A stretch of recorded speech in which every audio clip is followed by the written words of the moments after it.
July ತಿಂಗಳದು ಒಂದಿಷ್ಟು ಪ್ರಚಲಿತ ಘಟನೆಗಳಿದೆ. ಮುಂದಿನ ದಿನಗಳಲ್ಲಿ ಸಿವಿಲ್ ಪಿ ಸಿ ಇದೆ, CRDR ಎಕ್ಸಾಮ್ ಇದೆ, ಮತ್ತೆ ಬೇರೆ ಬೇರೆ ಎಕ್ಸಾಮ್ಗಳಿಗೆ ಅನುಕೂಲವಾಗುವಂತ ಒಂದಿಷ್ಟು ಪ್ರಶ್ನೆಗಳನ್ನ ಸಾಲ್ವ್ ಮಾಡೋಣ. ಫಸ್ಟ್ ಕ್ವಶನ್ ನಿಮ್ ಕಣ್ಣು ಮುಂದಿದೆ ನೋಡಿ. ಇತ್ತೀಚೆಗೆ ಸ್ಕಾಟ್ಲೆಂಡ್ನಲ್ಲಿ ಮೊದಲ ಬಾರಿಗೆ ಪತ್ತೆಯಾಗಿ ಜಾಗತಿಕ ಮಟ್ಟದಲ್ಲಿ ಸುದ್ದಿಯಲ್ಲಿದ್ದ ಉಸುಟು ವೈರಸ್ ಪ್ರಾಥಮಿಕವಾಗಿ ಯಾವ ಕೀಟಗಳ ಕಡಿತದಿಂದ ಹರಡುತ್ತದೆ? ಗ್ಲೋಬಲಿ ಬಹಳಷ್ಟು ಸುದ್ದಿಯಲ್ಲಿದ್ದು ಬಹಳಷ್ಟು ನ್ಯೂಸ್ ಅಲ್ಲಿತ್ತು. ಉಸುಟು ವೈರಸ್ ಯಾವ ಕೀಟಗಳ ಕಡಿತದಿಂದ ಹರಡುತ್ತದೆ ಅಂತ ಪ್ರಶ್ನೆ ಇದೆ. ಆಪ್ಷನ್ ಎ ಆಡಿಸ್ ಸೊಳ್ಳೆಗಳು, ಆಪ್ಷನ್ ಬಿ ಕ್ಯೂಲೆಕ್ಸ್ ಸೊಳ್ಳೆಗಳು, ಆಪ್ಷನ್ ಸಿ ಉಣ್ಣೆಗಳು, ಆಪ್ಷನ್ ಡಿ ಮರಳು ನೊಣಗಳು ಅಂತಿದೆ. ಸ್ಯಾಂಡ್ ಫ್ಲೈಸ್ ಅಂತ ಇದೆ. ಸೊ ಇಲ್ಲಿ ಕೊಟ್ಟಿರುವ ಪ್ರಶ್ನೆಗೆ ಉತ್ತರ ಕ್ಯೂಲೆಕ್ಸ್ ಸೊಳ್ಳೆಗಳು ನೋಡಿ. ಕ್ಯೂಲೆಕ್ಸ್ ಸೊಳ್ಳೆಗಳಿಂದ ಈ ಒಂದು ಉಸುಟು ವೈರಸ್ ಹರಡ್ತಾ ಇದೆ. Okay right. ಸೊ ಆನ್ಸರ್ ಯಾವುದು? ಬಿ ಆಗುತ್ತೆ. ಉಸುಟು ವೈರಸ್ ಪ್ರಾಥಮಿಕವಾಗಿ ಸೊಳ್ಳೆಗಳ ಕಡಿತದ ಮೂಲಕ ಜೀವಿಗಳಿಗೆ ಹರಡುತ್ತದೆ. ಇದು ಇತ್ತೀಚೆಗೆ ಸ್ಕಾಟ್ಲೆಂಡ್ನಲ್ಲಿ ಮೊದಲ ಬಾರಿಗೆ ಪತ್ತೆಯಾಗಿ ಭಾರಿ ಆತಂಕ ಮೂಡಿಸಿದ್ದು. ಬಹಳ ಭಯಾನಕ, ಇದು ಬಹಳ ಆಘಾತಕಾರಿ ಆಗಿರುವಂಥದ್ದು. ಸೊ ಅದು ಯಾವುದರಿಂದ ಬರುತ್ತೆ? ಕ್ಯೂಲೆಕ್ಸ್ ಸೊಳ್ಳೆಗಳಿಂದ ಬರುತ್ತೆ. Okay, second question. ಇತ್ತೀಚೆಗೆ ಬೋಯಾ ಸೀರೆ, ಕುಚೈ ರೇಷ್ಮೆ ಸೀರೆ, ಕೇಸಾರಿಯಾ ಕಲಾಕಂಡ್ ಮತ್ತು ಡೋಕ್ರಾ ಕ್ರಾಫ್ಟ್ ಸೇರಿದಂತೆ ಒಟ್ಟು 11 ಸಾಂಪ್ರದಾಯಿಕ ಉತ್ಪನ್ನಗಳಿಗೆ ಒಟ್ಟಿಗೆ ಭೌಗೋಳಿಕ ಸೂಚನೆ, ಜಾಗ್ರಫಿಕಲ್ ಇಂಡಿಕೇಶನ್ ಅಂತ ಕರಿತೀವಿ, GI ಟ್ಯಾಗ್ ಮಾನ್ಯತೆ ಪಡೆದ ಭಾರತದ ರಾಜ್ಯ ಯಾವುದು? 11 ಸಾಂಪ್ರದಾಯಿಕ ಉತ್ಪನ್ನಗಳಿಗೆ GI ಟ್ಯಾಗ್ ಪಡ್ಕೊಂಡಂತ ರಾಜ್ಯ ಯಾವುದಿದೆ? ಒಡಿಸ್ಸಾ, ಜಾರ್ಖಂಡ್, ಗುಜರಾತ್, ರಾಜಸ್ಥಾನ್. ಕೊಟ್ಟಿರುವ ಪ್ರಶ್ನೆಗೆ ಉತ್ತರ ಯಾವುದಾಗುತ್ತೆ? ಜಾರ್ಖಂಡ್ ಆಗುತ್ತೆ ನೋಡಿ. B answer. ಓಕೆ, ಸೊ ಇವೆಲ್ಲ ಕ್ವಶನ್ಸ್ಗಳು ಕೆಇಗೆ ಅನುಗುಣವಾಗಿದೆ. ಕೆಇ ಕ್ವಶನ್ಸ್ ಹಿಂಗೆ ಬರುತ್ತೆ, ಲೆಂತ್ ಇರುತ್ತೆ, ಸ್ವಲ್ಪ ಉದ್ದ ಇರುತ್ತೆ. ಡೈರೆಕ್ಟ್ ಕ್ವಶನ್ಸ್ ಗಿಂತಲೂ ಸ್ವಲ್ಪ ಕ್ವಶನ್ಸ್ ಸ್ವಲ್ಪ ಲೆಂತ್ ಇರುತ್ತೆ. ಓಕೆ, ಮುಂದೆ ಹೋಗ್ತಾ ಹೋಗ್ತಾ ಗೊತ್ತಾಗುತ್ತೆ. ಜಾರ್ಖಂಡ್ ಆನ್ಸರ್ ನೋಡಿ. 11 ಸಾಂಪ್ರದಾಯಿಕ ಉತ್ಪನ್ನಗಳಿಗೆ ಇತ್ತೀಚೆಗೆ ಕೇಂದ್ರ ಸರ್ಕಾರವು GI ಟ್ಯಾಗ್ ಮಾನ್ಯತೆ ನೀಡಿದೆ. ಓಕೆ, ತಾವು ಮುಂದಿನ ದಿನಗಳಲ್ಲಿ PC, ಸಿವಿಲ್ PC, CRDR ಯಾವುದೇ ಎಕ್ಸಾಮ್ ಬರೀತಿದ್ರೆ ನಿಮಗೋಸ್ಕರ ನಾನು ವಿವರಣೆಯೊಂದಿಗೆ ಪ್ರಶ್ನೋತ್ತರಗಳನ್ನು ಸಿದ್ಧಪಡಿಸಿದ್ದೇನೆ. PDF ಇದೆ, ಕನ್ನಡ ಮಾಧ್ಯಮದಲ್ಲಿ ಇದೆ ಕ್ವಶನ್ಸು. KET 80:20 ಅನುಗುಣವಾಗಿ ಏನ್ರಿದೆ? 80:20 ಅಂದ್ರೆ 80% ಸಿಲೆಬಸ್ ಅಲ್ಲಿ 20% ಕ್ವಶನ್ಸ್ ಬರುತ್ತೆ, 20% ಸಿಲೆಬಸ್ ಅಲ್ಲಿ 80% ಕ್ವಶನ್ಸ್ ಬರುತ್ತೆ. ಕ್ಲಿಯರ್ ಇದೆ? ಅದು ಯಾವುದು ಅಂತ ನೀವು ಫೈಂಡ್ ಔಟ್ ಮಾಡ್ಬೇಕು. ಸೊ ಸುಮಾರು ಹಿಂದಿನ ಒಂದು 10 ರಿಂದ 15 KE ಪ್ರಶ್ನೆ ಪತ್ರಿಕೆಗಳನ್ನು ತೆಗೆದು ನೋಡಿದಾಗ ನಾನು ತೆಗೆದು ನೋಡಿ ಅದಕ್ಕೆ ಅನುಗುಣವಾಗಿ ಪ್ರಶ್ನೆಗಳನ್ನು ಸಿದ್ಧಪಡಿಸಿದೆ. ಕ್ಲಿಯರ್ ಇದೆಯಾ? ವಿಶೇಷವಾಗಿ ಕರೆಂಟ್ ಅಫೇರ್ಸ್ಗೆ ಹೆಚ್ಚಿಗೆ ಮಹತ್ವ ಕೊಡ್ತಾರೆ, ಜಾಗ್ರಫಿಗೆ, ಮೆಂಟಲ್ ಎಬಿಲಿಟಿಗೆ, ಜನರಲ್ ಸೈನ್ಸ್ಗೆ, ಆಮೇಲೆ ಭಾರತದ ಸಂವಿಧಾನ, ಈ ಸಬ್ಜೆಕ್ಟ್ಗಳಲ್ಲಿ ಮತ್ತೆ ಯಾವ ಟಾಪಿಕ್ಗಳಿಗೆ ಹೆಚ್ಚಿಗೆ ಮಹತ್ವ ಕೊಡ್ತಾರೆ ಎಲ್ಲವನ್ನ ಗಮನದಲ್ಲಿಟ್ಕೊಂಡು ಎಲ್ಲವನ್ನ ಅನಾಲಿಸಿಸ್ ಮಾಡಿ ನಾನು ಕ್ವಶನ್ಸ್ ಮಾಡಿದ್ದೀನಿ. ಪ್ರಚಲಿತ ಘಟನೆಗಳು 11 ತಿಂಗಳ ಪ್ರಶ್ನೆ ಪತ್ರಿಕೆಗಳಿದೆ, ವಿವರಣೆಯೊಂದಿಗೆ ಮತ್ತೆ ಎಕ್ಸ್ಪ್ಲನೇಷನ್ ಕೂಡ ಇದೆ. ಕ್ಲಿಯರ್ ಇದೆಯಾ? ಸೊ ಇದನ್ನ 11 ತಿಂಗಳದಿದೆ, 12ನೇ ತಿಂಗಳದ್ದು ಕೂಡ ಕೊಡ್ತೀನಿ. ಜುಲೈವರೆಗೆ ಅಂದ್ರೆ ಜೂನ್ ತಿಂಗಳವರೆಗೂ ಕವರ್ ಆಗಿರುತ್ತೆ. ಜೂನ್ 30ರವರೆಗೂ ಕವರ್ ಆಗಿದೆ. ಜುಲೈ ತಿಂಗಳದ್ದು ಮುಂದೆ ಆಗಸ್ಟ್ ನೆಕ್ಸ್ಟ್ ಮಂತ್ ಅಲ್ಲಿ ಕೊಡ್ತೇನೆ. ಎಕ್ಸಾಮ್ ಇನ್ನೊಂದು ವಾರ ಇರಬೇಕಾದ್ರೆ ರೆಡಿ ಮಾಡ್ತೀನಿ. ಅಟ್ಲೀಸ್ಟ್ ಜುಲೈ 20ರವರೆಗೂ ಹೋದ್ರೆ ನಾನು ಕವರ್ ಮಾಡಿ ಕೊಡ್ತೇನೆ. ನೆಕ್ಸ್ಟ್ ಪ್ರಚಲಿತ ಘಟನೆಗಳ ಸಾರಾಂಶ ಜಿಸ್ಟ್ ಅಂತ ಮಾಡಿದ್ದೀನಿ ಸರ್. ಒಟ್ಟ ಕರೆಂಟ್ ಅಫೇರ್ಸ್ ಓದಿಲ್ರಿ ನಾ. ಆಯಾ ತಿಂಗಳದ್ದು ಇಂಪಾರ್ಟೆಂಟ್ 10 ರಿಂದ 12 ಪೇಜ್ ಅಲ್ಲಿ ಆಯಾ ತಿಂಗಳದ್ದು, ಜನವರಿ, ಫೆಬ್ರವರಿ, ಒಟ್ಟು 7 ತಿಂಗಳದ್ದು, 7-8 ತಿಂಗಳದ್ದು, ನೆಕ್ಸ್ಟ್ ಆಗಸ್ಟ್ದು ಬರುತ್ತೆ. ಅಂದ್ರೆ ಈಗ ಜೂನ್ವರೆಗೂ ಕವರ್ ಆಗಿದೆ. ನೆಕ್ಸ್ಟ್ ಜುಲೈದೂ ಕೂಡ ಕೊಡ್ತೀನಿ ನಾನು. ಜುಲೈ ತಿಂಗಳದ್ದು ಕೂಡ ಕೊಡ್ತೀನಿ. ಜುಲೈದ ಅಟ್ಲೀಸ್ಟ್ ಜುಲೈ 20ರವರೆಗೂ ಅದ್ರ ಕೊಡ್ತೀನಿ. ಓಕೆ, PDF ಇರುತ್ತೆ, ಇದರ ಸದುಪಯೋಗ ಪಡಿಸ್ಕೊಳ್ಳಿ. ನೆಕ್ಸ್ಟ್ ಇತಿಹಾಸ, ಭೂಗೋಳಶಾಸ್ತ್ರ, ಅರ್ಥವ್ಯವಸ್ಥೆ, ಸಂವಿಧಾನ, ಮಾನಸಿಕ ಸಾಮರ್ಥ್ಯ ಇವೆಲ್ಲ ನಿಮ್ಮ ಸಿಲೆಬಸ್ ಏನಿದೆಯಲ್ಲ ಆದ್ಮೇಲೆ 9 ಪ್ರಶ್ನೆ ಪತ್ರಿಕೆಗಳು ಹೈ ಇಲ್ಡಿಂಗ್ ಟಾಪಿಕ್ಸ್ ಅಂತ ಕರಿತೀವಿ ನಾವು. ತುಂಬಾ ನಿರೀಕ್ಷಿತ ಹೈ ಇಲ್ಡಿಂಗ್ ಟಾಪಿಕ್ಸ್ ಅಂತ ಕರಿತೀವಿ. ಅದಕ್ಕೆ ಸಂಬಂಧಪಟ್ಟಂತ ಕ್ವಶನ್ಸ್ ಗಳನ್ನ ತೆಗೆದಿದ್ದೆ ನಾನು. ವಿಶೇಷವಾಗಿ ಕರ್ನಾಟಕ ಇತಿಹಾಸ, ಜನರಲ್ ಸೈನ್ಸು, ಬಹಳಷ್ಟು ವಿಷಯಗಳನ್ನ ಕೆಇಗೆ ಅನುಗುಣವಾಗಿ ಪ್ರಶ್ನೆಗಳನ್ನು ತೆಗೆದಿದ್ದೀನಿ. ಎಲ್ಲ ಸುಮಾರು 27-28 PDF ಇದೆ. ಇದರ ಸದುಪಯೋಗ ಪಡಿಸ್ಕೊಳ್ಳಿ. ನೀವು ಹೆಂಗೆ ತಗೋಬೇಕಂದ್ರೆ ವಾಟ್ಸ್ಆಪ್ ನಂಬರ್ ಇದೆ 7026583625. ಇಲ್ಲಿ ನೀವು ಏನಿಲ್ಲ PC ಅಂತ ಟೈಪ್ ಮಾಡಿ ಸಾಕು. ಇನ್ನು ವಾಟ್ಸ್ಆಪ್ ನಂಬರ್ ಸೇವ್ ಮಾಡ್ಕೊಂಡು PC ಅಂತ ಟೈಪ್ ಮಾಡಿ. ಪ್ರೈಸ್ 450 ಬೇಡ, ಭಾಳ ಆಗುತ್ತೆ, 450 ಭಾಳ ಆಗುತ್ತೆ, 390 ತಗೊಳ್ಳಿ. ಓಕೆ, ಸುಮಾರು 13 ರೂಪಾಯಿಗೆ ಒಂದು PDF ಬೀಳುತ್ತೆ. ಭಾಳ ಅಂದ್ರೆ ಭಾಳನೇ ಇಂಪಾರ್ಟೆಂಟ್ ಇದೆ. ಮುಂದೆ ನೀವು ಬರುವಂತ ಯಾವುದೇ ಎಕ್ಸಾಮ್ ಬರೀರಿ, ಎಲ್ಲ ಎಕ್ಸಾಮ್ಗಳಿಗೆ ಹೆಲ್ಪ್ ಆಗುವಂಥದ್ದು ನಾನು ಈ ಒಂದು ಕ್ವಶನ್ಸ್ಗಳನ್ನು ಮಾಡಿದ್ದೀನಿ. ವಿತ್ ಎಕ್ಸ್ಪ್ಲನೇಷನ್ ಕೂಡ ಇದೆ, ವಿವರಣೆಯನ್ನು ಕೂಡ ಇದೆ, ಆನ್ಸರ್ಸ್ ಕೂಡ ಇದೆ. ಈ ಜಿಸ್ಟ್ ಕೂಡ ತುಂಬಾ ಇಂಪಾರ್ಟೆಂಟ್, ಸಾರಾಂಶ ಕೂಡ ತುಂಬಾ ಇಂಪಾರ್ಟೆಂಟ್. ಎಲ್ಲಾ ಸಬ್ಜೆಕ್ಟ್ಸ್ ಕವರ್ ಮಾಡಿದ್ದೀನಿ. ಕ್ಲಿಯರ್ ಇದೆ?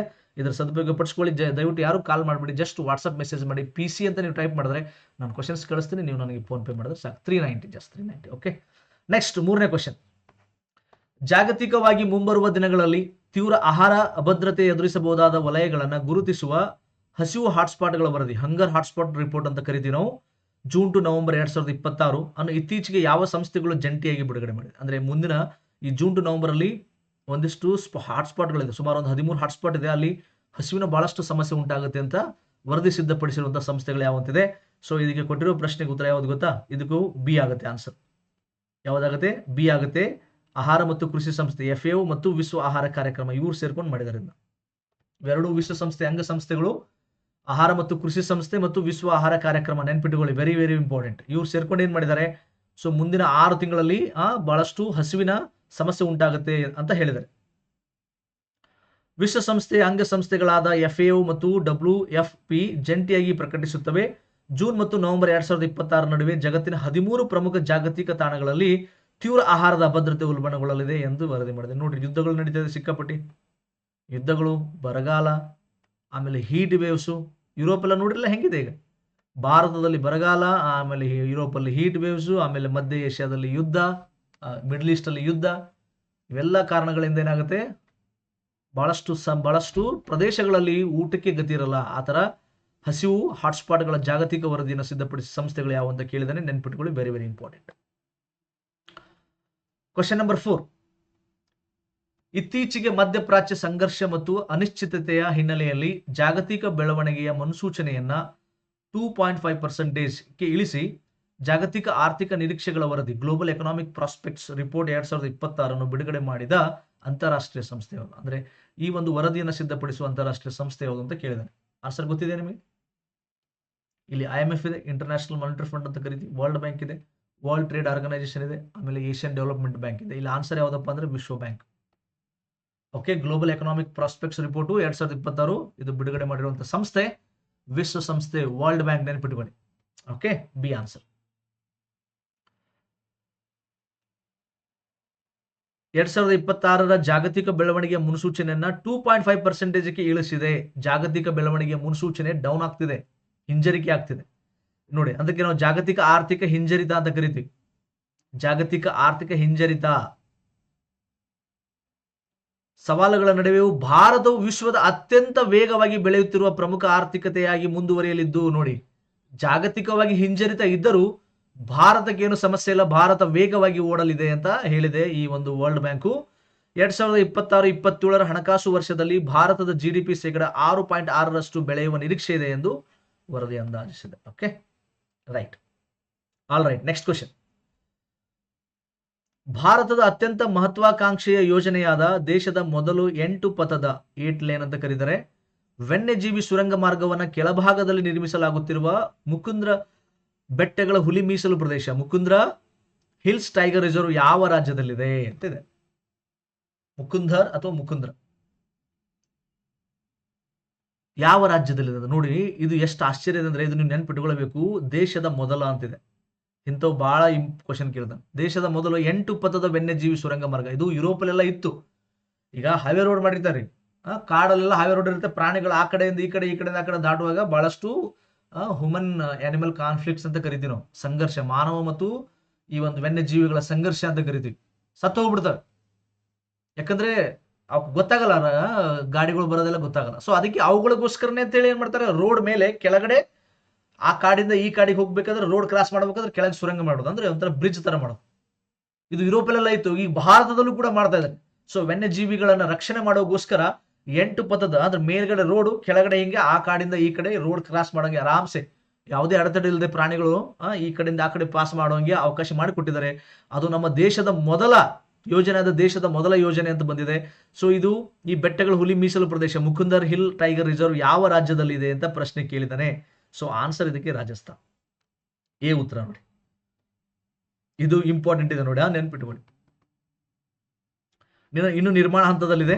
ದರ್ರಾ ವನ್ಯಜೀವಿ ಅಭಯಾರಣ್ಯ ಎಂದು ಕರೆಯಲ್ಪಡುವ ಈ ರಾಷ್ಟ್ರೀಯ ಉದ್ಯಾನವನವು ಮುಕುಂದ್ರ ಮತ್ತು ಗಾರ್ಗೋಲಾ ಎಂಬ 2 ಸಮಾನಾಂತರ ಪರ್ವತ ಶ್ರೇಣಿಗಳಿಂದ ರೂಪುಗೊಂಡ ಕಣಿವೆಯಲ್ಲಿದೆ. ದೆಹಲಿ ಮುಂಬೈ ಎಕ್ಸ್ಪ್ರೆಸ್ ವೇ ಭಾಗವಾಗಿರುವ ಈ ಸುರಂಗವು ಮೇಲ್ಭಾಗದ ದಟ್ಟ ಅರಣ್ಯ ಮತ್ತು ವನ್ಯಜೀವಿಗಳಿಗೆ ಯಾವುದೇ ಅಡಚಣೆ ಉಂಟಾಗದಂತೆ ಪರಿಸರ ಸ್ನೇಹಿ ತಂತ್ರಜ್ಞಾನದೊಂದಿಗೆ ಸಂಚಾರಕ್ಕೆ ಮುಕ್ತವಾಗಲು ಸಿದ್ಧವಾಗಿದೆ. Okay, very important. ನೆಕ್ಸ್ಟ್, ಕರ್ನಾಟಕದ ಮಲೆ ಮಹದೇಶ್ವರ ಬೆಟ್ಟಗಳ ವನ್ಯಜೀವಿ ಅಭಯಾರಣ್ಯದಲ್ಲಿ ಸ್ಥಳೀಯ ಅರಣ್ಯ ಪರಿಸರ ವ್ಯವಸ್ಥೆಯನ್ನು ರಕ್ಷಿಸಲು ಇತ್ತೀಚೆಗೆ ಬೇರು ಸಹಿತ ಕಿತ್ತು ಹಾಕಲಾಗುತ್ತಿರುವ ಅತ್ಯಂತ ಆಕ್ರಮಣಕಾರಿ ವಿದೇಶಿ ಸಸ್ಯ ಪ್ರಭೇದವಾದ ಸೆನ್ನಾ ಸ್ಪೆಕ್ಟಬಿಲಿಸ್ ಮೂಲತಃ ಯಾವ ಪ್ರದೇಶಕ್ಕೆ ಸ್ಥಳೀಯವಾಗಿದೆ ನೋಡಿ.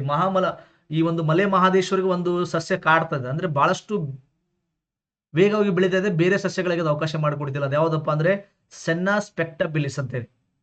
ಅದು ಮೂಲತಃ ಯಾವ ಪ್ರದೇಶದ ಸ್ಥಳೀಯವಾಗಿದೆ ಅಂತಂದ್ರೆ ಆಫ್ರಿಕಾ, ಆಗ್ನೇಯ ಏಷ್ಯಾ, ಆಸ್ಟ್ರೇಲಿಯಾ, ಉಷ್ಣವಲಯದ ಅಮೆರಿಕ, ಸೆಂಟ್ರಲ್ ಅಮೆರಿಕ ಅಥವಾ ಉಷ್ಣವಲಯದ ಅಮೆರಿಕ. ನೋಡ್ರಿ ಇಲ್ಲಿ ಯಾವ್ದು ಬರುತ್ತೆ, ಮೆಕ್ಸಿಕೋ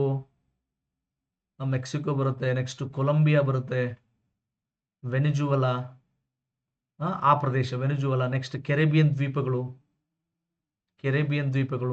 ಉಷ್ಣವಲಯ, ಟೆಂಪರೇಟ್ ಅಮೆರಿಕ ಅಂದ್ರೆ ಸೆಂಟ್ರಲ್, ಆಲ್ಮೋಸ್ಟ್ ಸೆಂಟ್ರಲ್ ಅಮೆರಿಕ. ಅಲ್ಲಿಂದ ನೀವು ನೋಡಿರ್ತೀರಾ ಈ ಸಣ್ಣ ಸ್ಪೆಕ್ಟಬಿಲಿಸ್ ನೋಡಿದಾರೆ, ನೋಡ್ರಿ ನೀವು ತೋರಿಸ್ತೀವಿ ನೋಡ್ರಿ ಚಿತ್ರದಲ್ಲಿ. ಈ ಹೂವ ನೋಡಿರಿ, ನೋಡಿರಿ ಸರ್, ಇದು ಹೂವ ನೋಡಿದವ್ರಿಗೆ ಗೊತ್ತಿರುತ್ತೆ. ಇದು ಭಾರಿ ಡೇಂಜರ್, ಇದು ತುಂಬಾ ಬಹಳ ವೇಗವಾಗಿ ಸ್ಪ್ರೆಡ್ ಆಗುತ್ತೆ, ತನ್ನದೇ ಆದಂತಹ ಗಿಡಗಳನ್ನ ಹೆಚ್ಚಿ ಬೆಳೆಸ್ಕೊತ ಹೋಗುತ್ತೆ, ಬೇರೆದವ್ರಿಗೆ ಬೆಳಕೆ ಕೊಡಲ್ಲ. ದಬ್ಬಾಳಿಕೆ ಅಂತಾರೆ ಇದಕ್ಕ, ಅನ್ನಾಹುತ ದಬ್ಬಾಳಿಕೆ ಮಾಡ್ತಿದ್ರ, ಬೆಂಕಿ. ಸೊ ಈಗ ಇದನ್ನ ಬೇರು ಸಮೇತ ಕಿತ್ತು ಒಗಿತಾ ಇದಾರೆ. ಯಾಕಂದ್ರೆ ಈ ಮಲೆ ಮಹಾದೇಶ್ವರದಲ್ಲಿ ಬಹಳಷ್ಟು ಇದು ಬೆಳೀತಾ ಇದೆ. ಇದು ಬೇರು ಸಹಿತ ಕಿತ್ತು ಹಾಕಲಾಗುತ್ತಿರುವ ಅತ್ಯಂತ ಆಕ್ರಮಣಕಾರಿ, ಅಗ್ರೆಸಿವ್ ಬಾಳ. ಓಕೆ, ಅದು ಮೂಲ ಎಲ್ಲಿದಪ್ಪ ಅಂದ್ರೆ ನೆನ್ಪಿಟ್ಕೊಳ್ಳಿ. ಈ ಕಡೆ ನಮ್ಮ ಉತ್ತರ ಕರ್ನಾಟಕದಲ್ಲಿ ನೋಡ್ರಿ ಕಾಂಗ್ರೆಸ್ ಗಿಡ, ಕೈಂಗಸ್ ಗಿಡ ಅಂತ ಕರಿತೀವಲ್ಲ, ಅದು ನೋಡ್ರಿ ಹೊಲದಾಗ ಸಿಕ್ಕಾಬಿಡಿ ಬೆಳಿತೈತಿ. ಒಂದ್ ವರ್ಷ ಹೊಟ್ಟು ಬಿಟ್ಬಿಡ್ರಿ ನೀವು, ಹೊಲ ತುಂಬಾ ಅದೇ ಆಗ್ಬಿಡ್ತೈತಿ. ಹಂಗೆ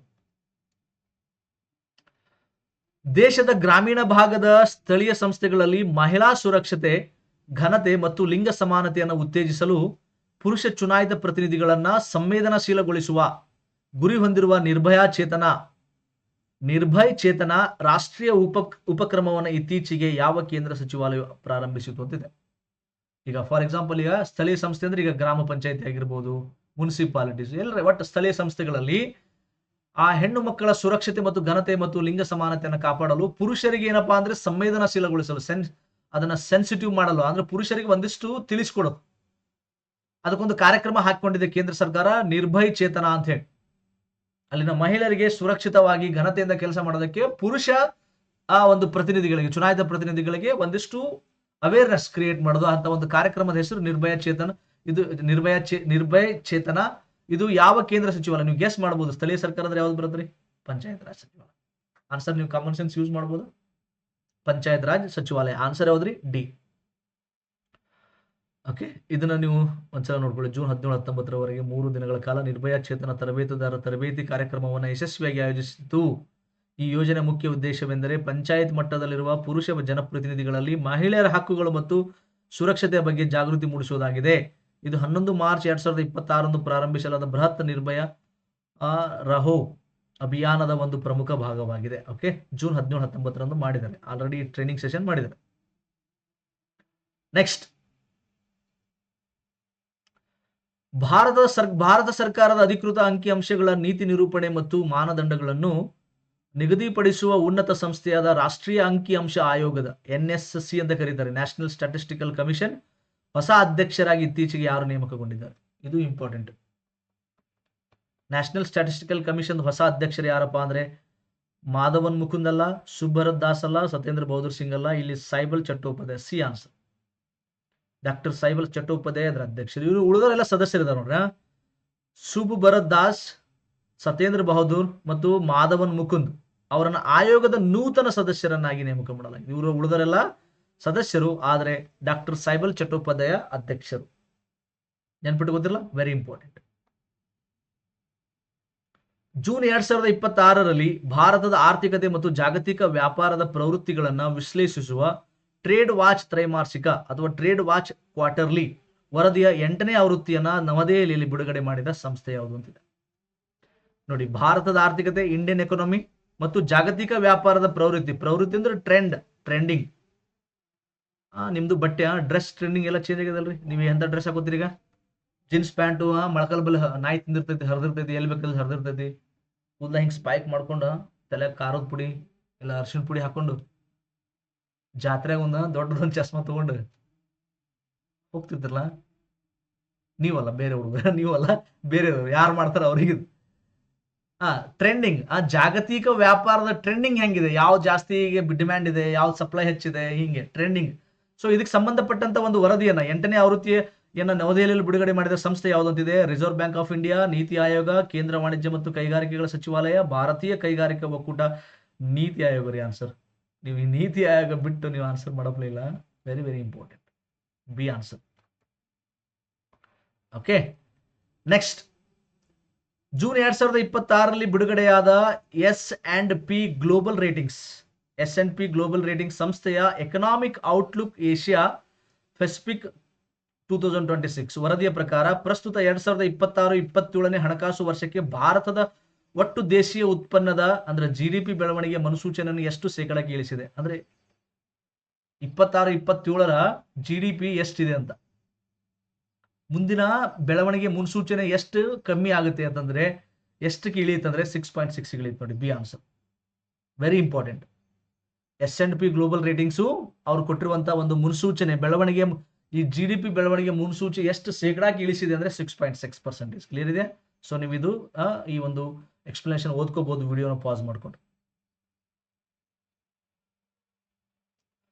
ಅಂತಾರಾಷ್ಟ್ರೀಯ ಕಡಲ ವ್ಯಾಪಾರ ಮತ್ತು ಜಾಗತಿಕ ಆರ್ಥಿಕತೆಗೆ ನಾವಿಕರ ಮಹತ್ತರ ಕೊಡುಗೆಯನ್ನು ಗೌರವಿಸಲು ವಿಶ್ವಸಂಸ್ಥೆಯು ಪ್ರತಿ ವರ್ಷ ಅಂತಾರಾಷ್ಟ್ರೀಯ ನಾವಿಕರ ದಿನವನ್ನು ನೋಡಿ, ಅಂತಾರಾಷ್ಟ್ರೀಯ ನಾವಿಕರ ದಿನವನ್ನು ಯಾವ ದಿನಾಂಕದಂದು ಆಚರಿಸುತ್ತದೆ? ಇಂಪಾರ್ಟೆಂಟ್ ಕ್ವಶನ್ ಇದು. ಸೊ ಇತ್ತೀಚೆಗೆ ಆಗಿರುವಂತದ್ದು ಜೂನ್ 25 ನೋಡಿ. B answer, June 25. ಜಾಗತಿಕ ವ್ಯಾಪಾರದ 80%ಕ್ಕಿಂತ ಹೆಚ್ಚು ಸರಕು ಸಾಗಣೆಯನ್ನು ಸಮುದ್ರ ಮಾರ್ಗದ ಮೂಲಕವೇ ನಡೆಸುವ ನಾವಿಕರ ಶ್ರಮವನ್ನು ಗುರುತಿಸಲು ವಿಶ್ವಸಂಸ್ಥೆಯು ನೋಡಿ, ಯಾರು ಆಚರಿಸ್ತಾರೆ? ವಿಶ್ವಸಂಸ್ಥೆ ಪ್ರತಿ ವರ್ಷ ಜೂನ್ 25ರಂದು ಅಂತಾರಾಷ್ಟ್ರೀಯ ನಾವಿಕರ ದಿನವನ್ನು ಆಚರಿಸುತ್ತದೆ. 2026ರ ಆಚರಣೆಯು ಈ ದಿನಾಚರಣೆಯ 16ನೇ ಆವೃತ್ತಿಯಾಗಿದೆ ನೋಡ್ರಿ. 16ನೇ ಆವೃತ್ತಿ ನೆನ್ಪಿಟ್ಕೊಳ್ಳಿ. ಈ ವರ್ಷದ ಅಧಿಕೃತ ಧ್ಯೇಯವಾಕ್ಯ, ಇದು ಬಹಳ ಇಂಪಾರ್ಟೆಂಟ್, ಥೀಮ್ ಬಹಳ ಇಂಪಾರ್ಟೆಂಟ್. ಈ ಸಲ 2026ರ ಈ ನಾವಿಕರ ಅಂತಾರಾಷ್ಟ್ರೀಯ ನಾವಿಕರ ದಿನಾಚರಣೆಯ ಥೀಮ್ ಏನು, ಧ್ಯೇಯವಾಕ್ಯ ಏನು ಅಂತ ಕೇಳ್ತಾನೆ. ಭಾರಿ ಇಂಪಾರ್ಟೆಂಟ್ ಇದು.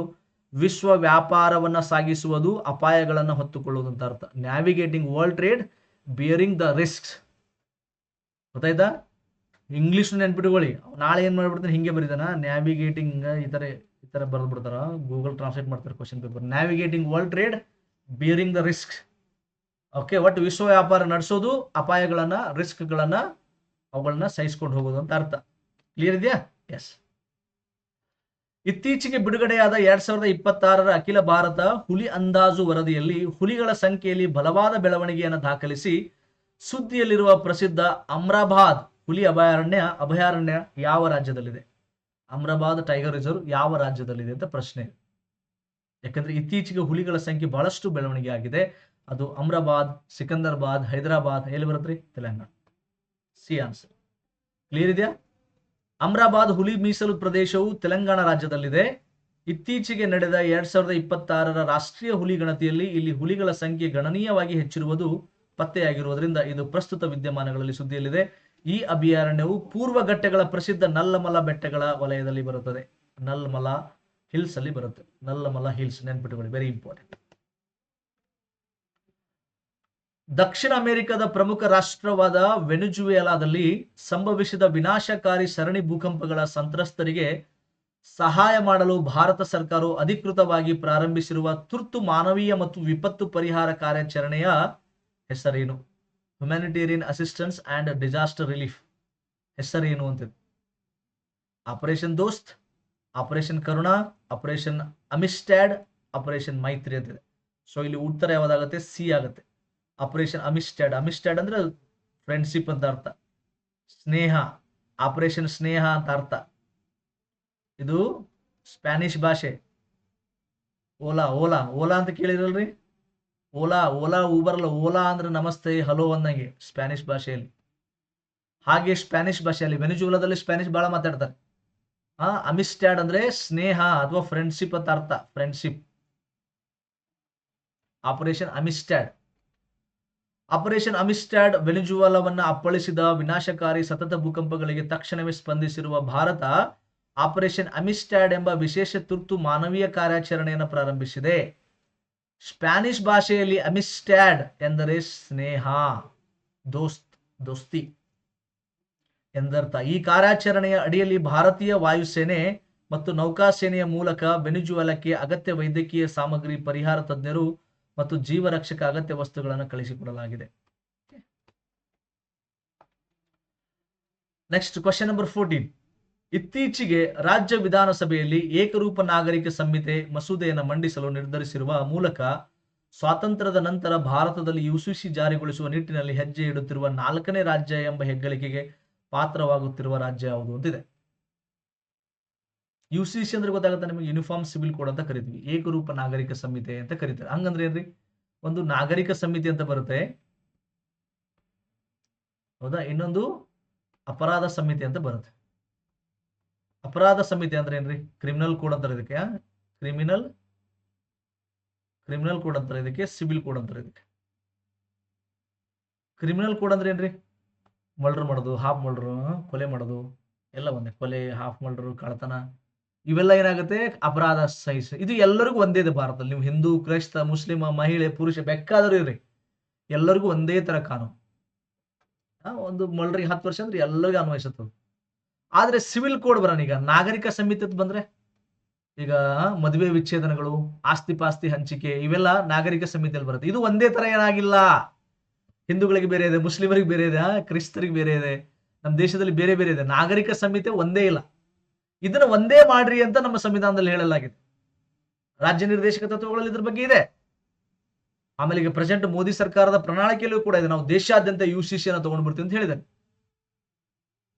ಇದನ್ನ ಅಳವಡಿಸಿಕೊಂಡಂತ ಒಂದಿಷ್ಟು ರಾಜ್ಯಗಳಿಗೆ 4ನೇ ರಾಜ್ಯ ಯಾವುದು ಅಂತ ಕೇಳಿದಾನೆ, ಇತ್ತೀಚೆಗೆ ಪಶ್ಚಿಮ ಬಂಗಾಳ. ಇದಕ್ಕಿಂತ ಮುಂಚೆ ಎಲ್ಲ ಉತ್ತರಾಖಂಡದಲ್ಲಿ ಆಗಿದೆ, ಆಮೇಲೆ ಗುಜರಾತ್, ಅಸ್ಸಾಮು ಎಲ್ಲ ಆಗಿದೆ. ಸೊ ಈಗ ಪಶ್ಚಿಮ ಬಂಗಾಳ. ಕ್ಲಿಯರ್ ಇದೆಯಾ? ಓದ್ರಿ ಒಂದ್ಸಲ, ಇದನ್ನ ವಿಡಿಯೋ ಪಾಸ್ ಮಾಡ್ಕೊಂಡು ನೋಡ್ರಿ, ಕ್ಲಿಯರ್ ಇದೆ. ಈಗ ಇತ್ತೀಚೆಗೆ ಪಶ್ಚಿಮ ಬಂಗಾಳದಲ್ಲೂ ಕೂಡ ಯುಸಿಸಿ ಬರ್ತಾ ಇದೆ. ಇತ್ತೀಚೆಗೆ ಮುಕ್ತಾಯಗೊಂಡ 2026ರ ಅಂಡರ್ 18 ಏಷ್ಯಾ ಕಪ್ ಹಾಕಿ, ನೋಡ್ರಿ ಹಾಕಿ ಬಗ್ಗೆ ಕೇಳಿದಾನೆ. ಅಂಡರ್ 18 ವರ್ಷದ ಒಳಗೆ ಪಂದ್ಯಾವಳಿಗೆ ಸಂಬಂಧಿಸಿದಂತೆ ಈ ಕೆಳಗಿನ ಹೇಳಿಕೆಗಳನ್ನು ಪರಿಶೀಲಿಸಿ. ಈ ಪಂದ್ಯಾವಳಿಯಲ್ಲಿ ಭಾರತದ ಪುರುಷರ ತಂಡವು ಸ್ವರ್ಣ ಪದಕ ಗೆದ್ದರೆ, ಭಾರತದ ಮಹಿಳಾ ತಂಡವು ದಕ್ಷಿಣ ಕೊರಿಯಾನ ಸೋಲಿಸಿ ಕಂಚಿನ ಪದಕವನ್ನ ತನ್ನದಾಗಿಸಿಕೊಂಡಿದ್ದು. Yes, this statement is right. ನೆನ್ಪಿಟ್ಟುಕೋರಿ, ಸ್ಪೋರ್ಟ್ಸ್ ಮೇಲೂ ಕೆಇದವರು ಬಹಳ ಕ್ವಶನ್ ಕೇಳ್ತಾರೆ.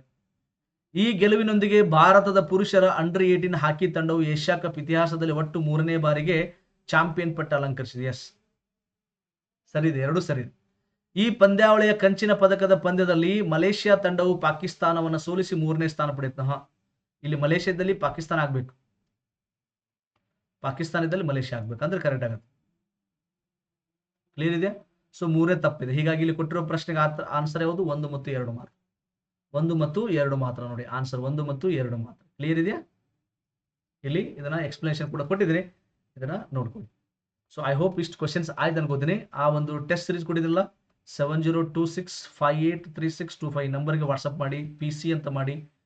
ಕೆಇದವರು ನಡೆಸುವಂತ ಎಲ್ಲ ಎಕ್ಸಾಮ್ಗಳಿಗೆ ಅನುಕೂಲವಾಗುವಂತ ಕರೆಂಟ್ ಅಫೇರ್ಸು, ಮತ್ತೆ ನಾನು ಒಂದಿಷ್ಟು ಸಬ್ಜೆಕ್ಟ್ಗಳು, ಎಲ್ಲ ಹಿಸ್ಟ್ರಿ, ಜಾಗ್ರಫಿ, ಅದ್ರ ಮೇಲೆ HYT ಹೈ ಯೀಲ್ಡಿಂಗ್ ಟಾಪಿಕ್ಸ್ ಮೇಲೆ ಕ್ವಶನ್ಸ್ ತೆಗೆದಿದ್ದೀನಿ ವಿತ್ ಎಕ್ಸ್ಪ್ಲನೇಷನ್ ವಿವರಣೆಯೊಂದಿಗೂ ಕೂಡ ಇದೆ.